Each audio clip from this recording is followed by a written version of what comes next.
Well, thank you so much to Nikhil and to Bethany and the whole team for inviting me here this morning to speak to all of y'all. So my name is Luigi Ray-Montanez. I am a co-founder of and co-organizer of Code for Atlanta. And Code for Atlanta is a all-volunteer group of technologists. So we have software developers, designers, user experience experts, data analysts, project managers, all folks who all kind of work in the world of technology and for technology companies and for tech teams within larger organizations. And we essentially provide a volunteer outlet for those folks to donate their skills to social good and civic-minded projects. So we call ourselves civic hackers. So sometimes folks see the word hacking and they get a bit scared. What in the world are you actually hacking? So we are not hackers of the type that steal your credit cards or do nefarious things like that. We use hacking in the good sense, the good kind of hacking. So one definition that I like to tell people is that civic hacking is when people work together to quickly and creatively make where they live better. So taking some of that definition piece by piece, so people working together. So the main thing we do at Code for America is we have events. And we have bi-month or hack nights twice a month, every 2 weeks. And we also do hackathons and partnerships with other organizations from time to time, about 3 or 4 of those per year. So we get people together that normally wouldn't be together, and then we work quickly and creatively. And that's really where the word hacking kind of originally meant before the nefarious definition of it. So hacking something together a solution, getting something that works quickly, and just getting it out there and getting users to use it. And then to make where they live better, and that's really the civic part, that's really the social good part. So working together, so like I said, we do what we call civic hack nights twice a month, every 2 weeks, and we might increase that in the coming year. And these hack nights are after work, and they are essentially meetups. So if you're familiar with meetup.com, if you've gone to meetups before, we are on Meetup. That's where most people find us, and that's how they RSVP to our events. And they essentially come to these hack nights, and we have some folks who come in with projects that they want to work on. At the beginning of a hack night, the people with projects will do a little 1 minute or 2 minute spiel, a little pitch for the project they want to work on, and then folks essentially just kind of self-organize and start working on these projects. And we also host civic hackathons, which are usually weekend-long events. Maybe they start on a Friday night, go into the next day on Saturday. Maybe they're just all day Saturday. Maybe they're a Saturday and Sunday. It really depends.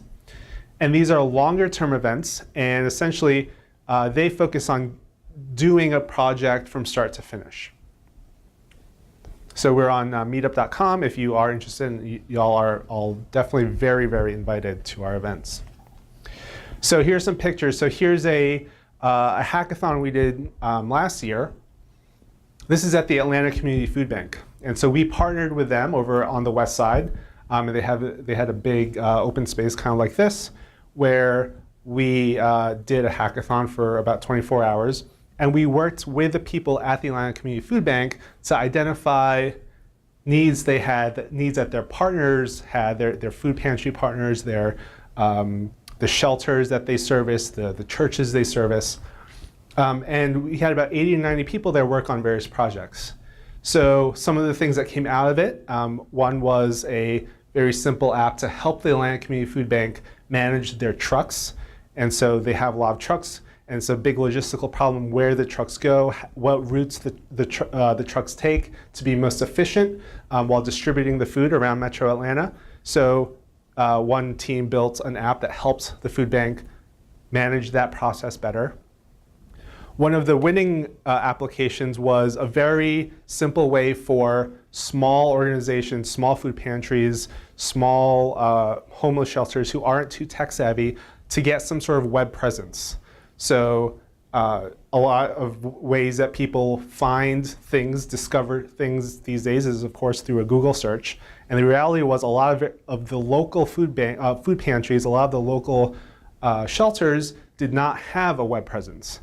So we built one project where we helped actually had the food bank input their data and generate a web page for each of their partners. So they had, at the minimum, some web presence and some discoverability on the web. This is a picture just a few blocks away, I think, on Pryor Street towards 5 Points. And this is from an event we did earlier this year in conjunction with the Center for Civic Innovation, which is over on Martin Luther King. And this was an event called Code Across. It was a 2-day hackathon. And this was about South Downtown, this neighborhood that we're in now. It's being kind of called South Downtown, and there are efforts to revitalize it going on, right? So at this hackathon, the first thing we did was we had people from all around Metro Atlanta, and the reality is people from Metro Atlanta might not know this neighborhood very well. They might go to it if they need to go to one of the government agencies, but really that's it. This isn't a place where people go like Midtown or Buckhead. So the people who were in this hackathon, the first thing we did is we took a walking tour of this neighborhood just to see exactly what this neighborhood was like, to really understand it better. And then afterward, we got to work at the Center for Civic Innovation, and we built some projects. We built a website, so southdowntown.org is kind of the campaign website for this campaign, and southdowntown.org, you could go to it now. It's a site all about South Downtown and revitalizing it. We built a map tool, it's called an asset map, where we gathered important kind of data points about this neighborhood, where the grocery stores were, where the restaurants were, where the residential buildings were, and mapped it all out and had different layers in the map so people could really understand what's here, what's available, and also what's needed. For example, one thing we realized is there really aren't many parks or any parks in this neighborhood. There's no park space, which is unfortunate. And then here's a picture just from last week at one of our hack nights. So this is our hack night in Tech Square at the AT&T Foundry. And we're actually listening here to a talk by Landon Reed with the Atlanta Regional Commission about open data in the transit world and coalescing open data from different transit agencies in Metro Atlanta and building a cohesive tool to help people understand how to get from point A and point B using public transit in the larger Metro Atlanta area, not just MARTA, but other systems like the Gwinnett system or the Cobb County system. And we have also done GOVTathons in partnership with the City of Atlanta. So a few years ago, even before I moved back down here and started working with Code for Atlanta, there was a civic hacking community here doing random hacks of kindness like Nikhil was talking about. And one thing that came out of it was a GOVTathon, a hackathon in partnership with the City of Atlanta, where the projects came from City of Atlanta agencies. We had one last year last November at the Atlanta Workforce Development Agency by Turner Field. And we'll likely have one in partnership with them again, probably in the spring. So a question is about the difference between hack nights and hackathons. And there's really they serve two different purposes. So a hackathon is really the beginning, I like to say. So it's how you get a lot of energy into this area of civic hacking, of getting technologists to be excited about civic projects, social good projects. So they're designed to make a big splash, maybe get some press mentions, local press mentions. And they're really the start of a conversation because frankly, you can't really build too much within 24 hours or 36 hours on a weekend.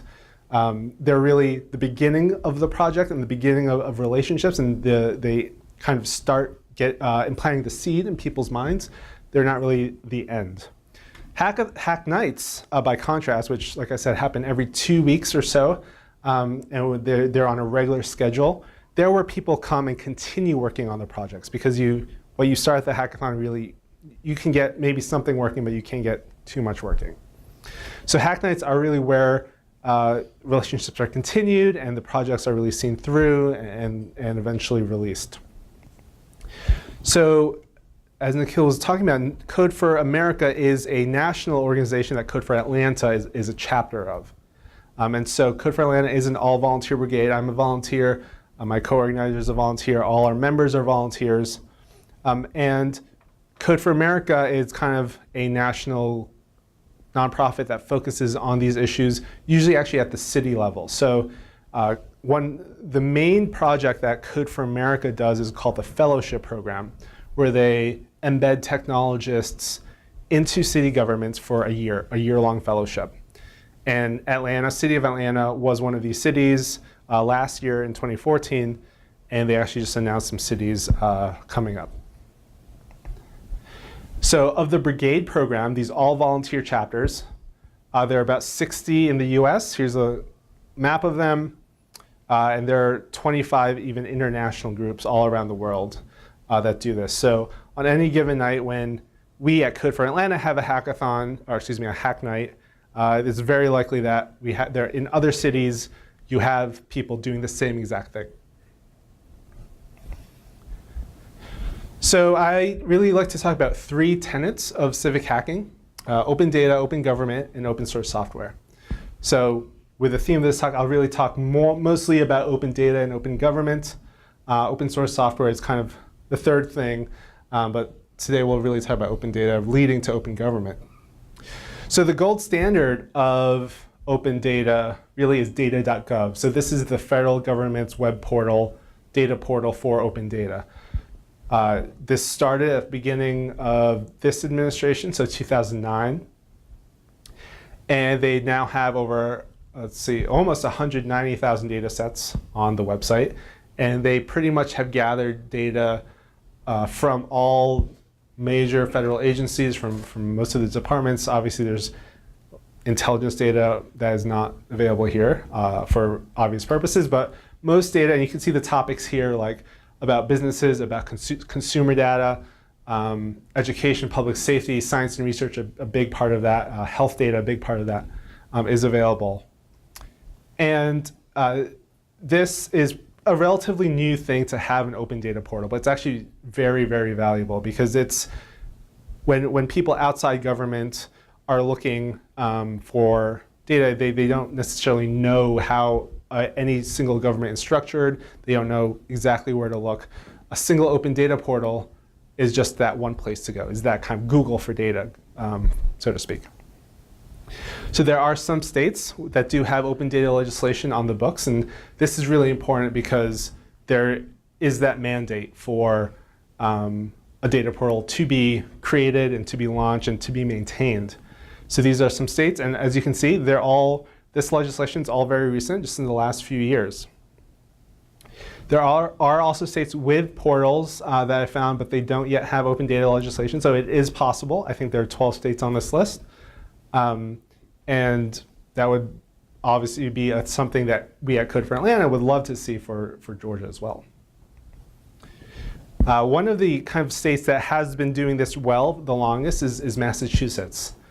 And my kind of colleague, at Code for Boston is actually an employee with the state of Massachusetts, so he kind of has been pushing this for quite a while. And they, at their Department of Transportation, they have a developers data page. So this is another really great idea, which is to have a page that specifically targets software developers or people who want to use data, and speaks to them and gives them the resources that they need, that your agency is providing.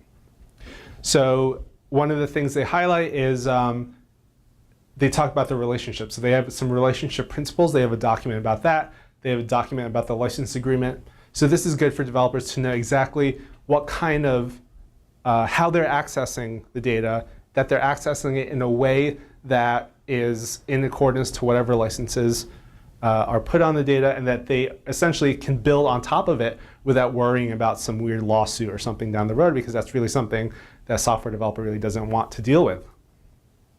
So they have those things, and then below they have a bunch of the actual data. Here they have GTFS files, they have all sorts of files about highway data, and more if you scroll down the page.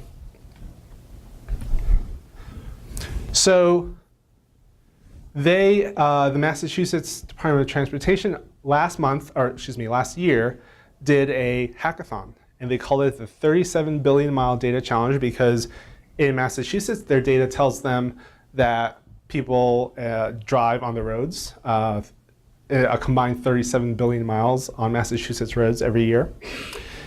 And they released, they promoted their data sets, maybe they released some new ones, and they had a hackathon about it. So here's one of the winning examples. And this is a visualization about driving and land use, and it's obvious that the people who live in Boston, for example, on average drive the least, right? That makes sense. But this visualization also took into account other demographic data, like the number of senior citizens in an area, the percentage of children, how many sidewalks there were on the roads, the employment level, the median household income, the percentage of homeowners. So this was a visualization that let people really dive into the relationship between the demographics of any given area, and you could zoom way in, and how that related to driving and road usage. So again, something built completely on open data that is helpful to a lot of different kinds of stakeholders. So making data open. One thing that we really, as software developers, as data analysts, as civic hackers who are in this space, one thing that we really, really love to see is machine readable bulk data. So large files of data, preferably in formats like CSV, which is just a plain text spreadsheet format, or JSON, which is a kind of a more technical format, kind of like XML. That's also good. That helps us quickly write software and write tools on top of the data without having to clean the data or even get it out of things. One thing we like to say is that PDFs are not open data. We see as civic hackers that governments love to publish data as PDFs, but they are a huge pain for us, because what we need to do before we even start using them is we need to write some sort of program that scrapes, like parses the data and makes it usable for software. The same concept goes for data sources that are behind web forms. So if you have a database that you make available, and there are forums on the website to kind of access that database, and you have to search that form to get into that underlying data. That's also not very accessible. And one thing that developers do is they scrape, it's called, that website, and will make calls to that search form and constantly kind of try to get data out of it. And that's, again, it's just a big roadblock for developers. So ideally, data should be in large files in CSV format, in XML format, and JSON format. Generally, it's best if the data doesn't really have any license on it. If it's truly open, all data from the federal government by law is public domain. I'm actually not sure about the state of Georgia, but ideally, as a software developer, as a data analyst, someone using the data, the fewer licenses, the more permissive, the better. And lastly, a big thing is planning for sustainability, updating the data on a regular basis. This is probably the kind of the unsexy work that has to be done. It's great to release some data, get people to say, oh, this is great, this agency released this data, but then you have to keep it up because it has to be accurate for the long term. And if there are apps or services that depend on it, those require that the data to be accurate as time goes on. So the Sunlight Foundation, sunlightfoundation.com, full disclosure, I used to work here when I lived in DC, has published open data policy guidelines. And I just went over 3 points, but this document, it's a PDF, or you can just look at it on the website. They actually have 31 points to kind of be very, very thorough about it. And so they essentially have this awesome guide to help agencies and departments open their data. By the same kind of idea, so Code for America has published this free book called Beyond Transparency, Open Data and the Future of Civic Innovation. And this is a free book. You can just Google it. You can get a PDF of it. You can also read it on the website. I think you might be able to buy it on Amazon. And this is kind of a compendium of stories from people who have worked for governments, from people who've worked outside of governments, on their experiences with opening data. So they share best practices, they share lessons learned, and things like that. So one really interesting effect is that open data also has a lot of internal benefits, internal to government. The first is that by making data from your agency easily discoverable, there's no special relationships or political clout or even work to share that with other agencies. So whereas if you need something from another department or another agency, you might have to have a connection. You might need some of that, grease the wheels a bit. If the data is just open for the public, it's actually there for everyone, meaning it's also there for other people who might not work even on your team or work in your department or work in your agency. And another benefit is that because the data was originally meant to be truly public, to be publicly accessible, it's usually going to be of a higher quality than if you send off an email to someone and ask for data, because they're not really going to care too much. They're just doing you a favor and sending you some data. Whereas if you're getting open data from that has been published, that data is going to be of a higher quality, just naturally. And it also creates this culture of sharing within governments that sometimes does not exist. So sometimes you'll hear this phrase, government as a platform. And what this kind of talks about is that government is providing this thing that the rest of the public can build on top of. And one way that is sometimes thought of it is that there's this government data, or maybe even an API, and then civic hackers, the public, will build civic apps on top of that data. The thing is, this is not a correct diagram. This is what people might think is the case, but in practice, this doesn't actually usually happen. It's usually not a clean one-to-one relationship like this. A lot of times, folks might think that I'm going to release a data set for my agency, and people should just make apps out of it. And that's not really the way that apps are conceived of. What's a more realistic take is that you have an idea for an app or even for a service. And then you will use several sources to power that app. So there might be government APIs or government data sets, but there also might be some nonprofit API, or they might use the Sunlight Foundation, which provides APIs, which is not governmental. And then many times there might be even commercial APIs that are used. Google's APIs, or for location data, Foursquare is used quite often too.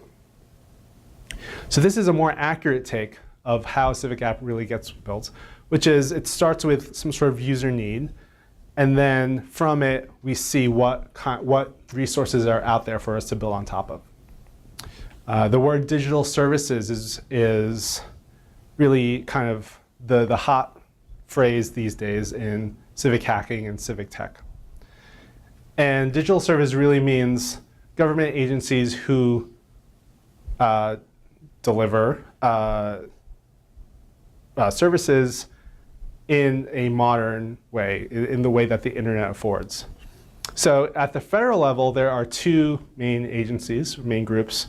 The US Digital Service came out of the healthcare.gov debacle, where White House, very bad press, and so they flew in engineers from Silicon Valley, led by one guy from Google, and they somehow saved healthcare.gov in a couple weeks.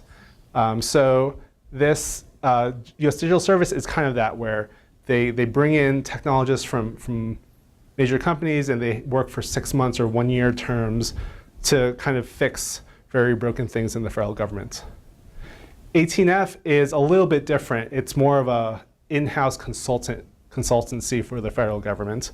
The projects are usually new. They're not to be saved. They're new ideas.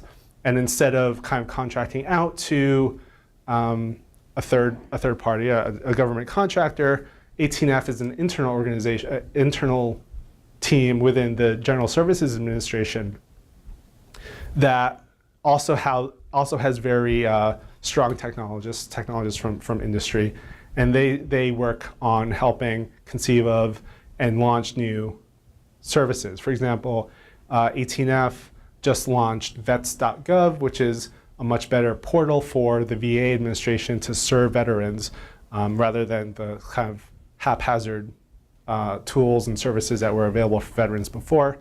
18F also just launched the FEC's, the Federal Election Commission's open data portal, which is obviously something important as we have elections coming up. A term that is also kind of a phrase, I should say, that is really popular in the civic hacking and civic tech world is building with, not for.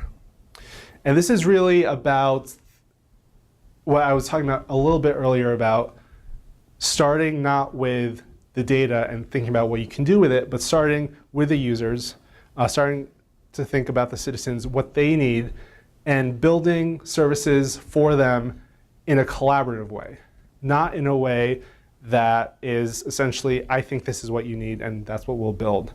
It's really having an iterative, close relationship with the people who ultimately will use these services. So here's an example. In California last year, there was a Code for America project that was working with the food stamps, the SNAP benefit program there in California. They call it CalFresh. And they were working with people who were on food stamps, the working poor. And they saw that these are people who are extremely busy. They're maybe juggling a couple jobs. They have a young family, and they are on a SNAP food assistance program. And these days, you get a debit card, an EBT card, they call it, to pay at groceries. And they were seeing that these people who were on these benefits programs, they would frequently need to check what their balance is because there was no real good way to know what your balance would be. So they would have to call a number, a 1-800 number, and they would go through a phone tree. They would press whatever. They would spend a few minutes on that. They would have to also type in their 16-digit debit card number. So that took a few minutes. So they are busy and they're trying to live life. And before they go grocery shopping, they have to kind of stop what they're doing, even if, let's say, they have kids with them, and call this number and check their balance. So what these folks from Code for America realized is, what if we can make this process easier for them? So they created a number that is a text message interface, an SMS interface.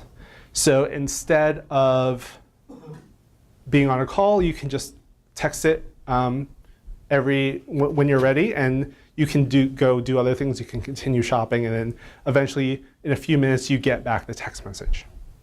Behind the scenes, this was a total hack, because what this service did is it had a software program that literally called the number, the original number, listened to the phone tree, pressed the right buttons, entered in the 16-digit number that was texted to the service, and then transcribed the value, the amount that came back from this automated voice service.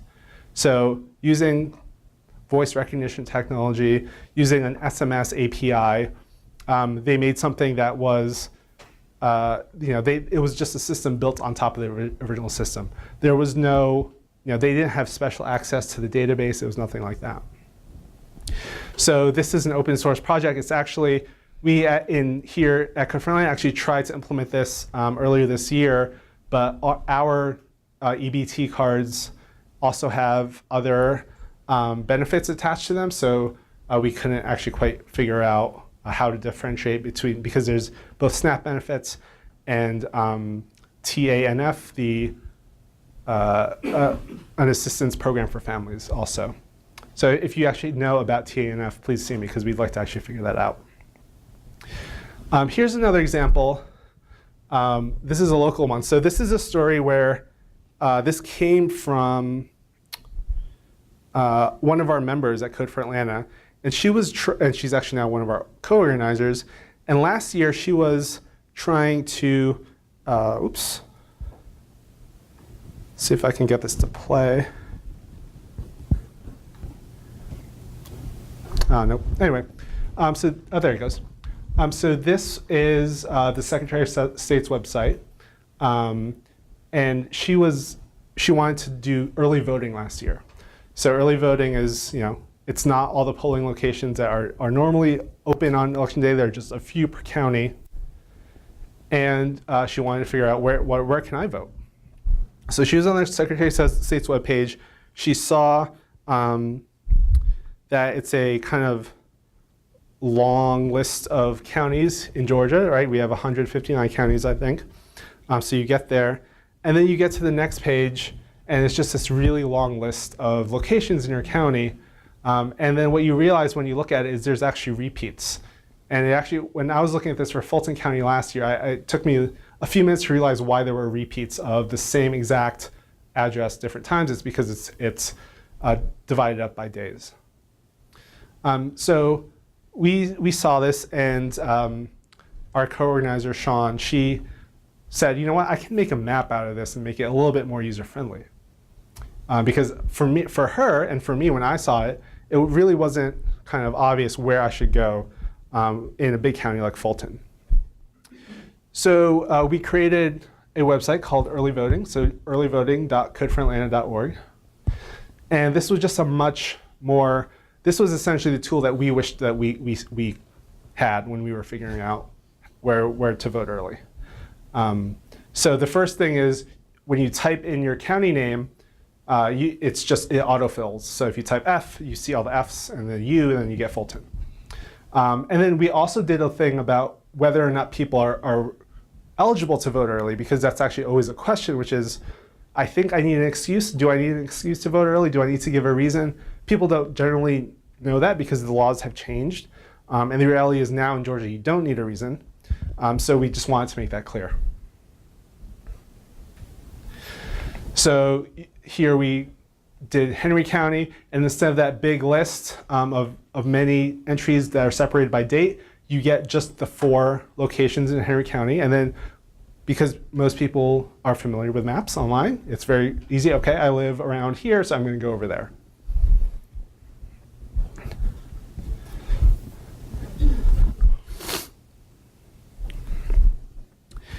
And on the page, we gave each location its own page. You got the map of it.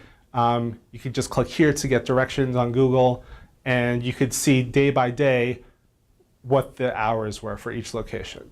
And if it was actually, let's say, October 15th, on the day you were looking at this would be highlighted just to help you out. I'll figure that out a little bit quicker. So just a few more resources I like to talk about. So a lot of organizations do have report cards for various states. One place called the Open Data Project, I think they're called, did the census of many states. Actually, the company is called US Open Data. And so Georgia's here. And this is a good way to see what data is available. So I'll just read out some of these categories. So company data, incarceration data, real estate, checkbook, address points, legislation, restaurant inspections, population projections, vehicle crashes.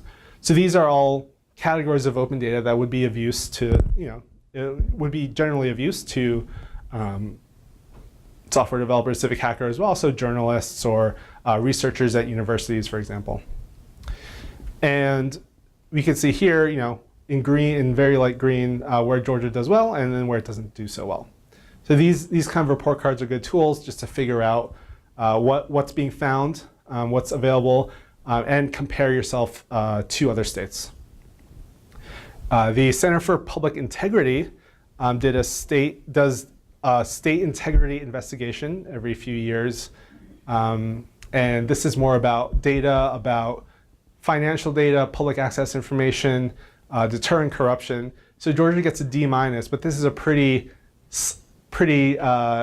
strict grading system because we still rank 24th in the country, which is kind of in the middle.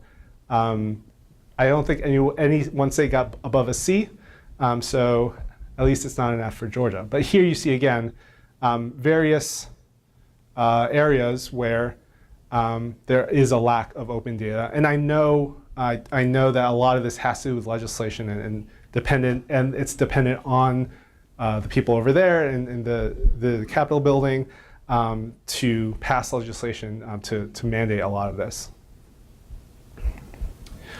So I'll just close with some kind of what we need as the civic hacking community here in Atlanta from you all. The first is just to publish open data. Publish it in bulk formats, publish it with open licenses, publish it in a way that is sustainable, that is updated over time. And use those guides from the Sunlight Foundation and from Code for America to inform your work. And we also would like to invite you to our Hack Nights, where if you have projects that are specifically good for citizens to take on, so if it's a citizen-focused project that doesn't really have a kind of a strict timeline on it, if it's just a good project that you've always wanted to do, come to our Hack Nights, pitch some projects. Also become one of our municipal or government partners. We have a few partners in the city of Atlanta, and we'd love to have partners in the state of Georgia as well. And there really is demand for open data. So while researching this talk, I was on the DOT, Georgia GDOT website, and in their footer of the website, they have, and I don't know how they generate this, a list of the top 5 most visited pages on their website. And the data page is number 1. So there really is demand for this from folks. And like I said, thank you so much for having me. And it's really been an honor to speak to you all about this stuff. Thank you.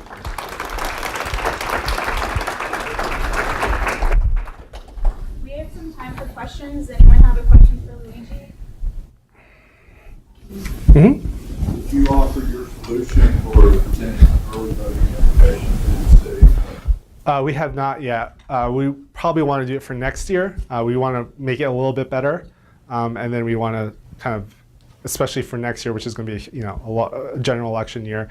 This year was really kind of an experiment for us to see what people thought of it. Very useful, and I hope you do that as somebody who drove to the early voting location only to find out that I was there on the wrong day. Right. That was a problem. Yeah. Did everyone hear the question? Can you repeat the question? The question was just about early voting, the early voting tool we built, and if we were considering sharing it with the state. Any other questions? Wait. Oh, microphone. Thank you. You mentioned hack nights versus hackathons, and hackathons are where things get started. Could we bring projects to hack nights, or do we wait for hackathons for that? Yeah, you definitely bring projects to hack nights. We have a couple new projects every single time, and they are good. Hack Nights are really good for the people who are already bought into the whole world of civic hacking because they're coming on a regular basis. Hackathons, when I say they're a good start, is because they attract people who normally wouldn't be interested because it's a bigger event, because we partner with a major organization or a major agency. So that is kind of a way to make a big splash, but in reality, like, the real work gets done at Hack Nights. Someone else.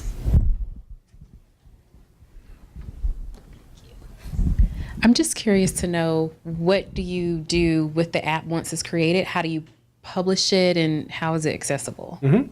So we essentially do little marketing plans for whatever we're creating. So we talk about we're technologists, but we also actually need folks who are good marketers, online marketers, even real world marketers.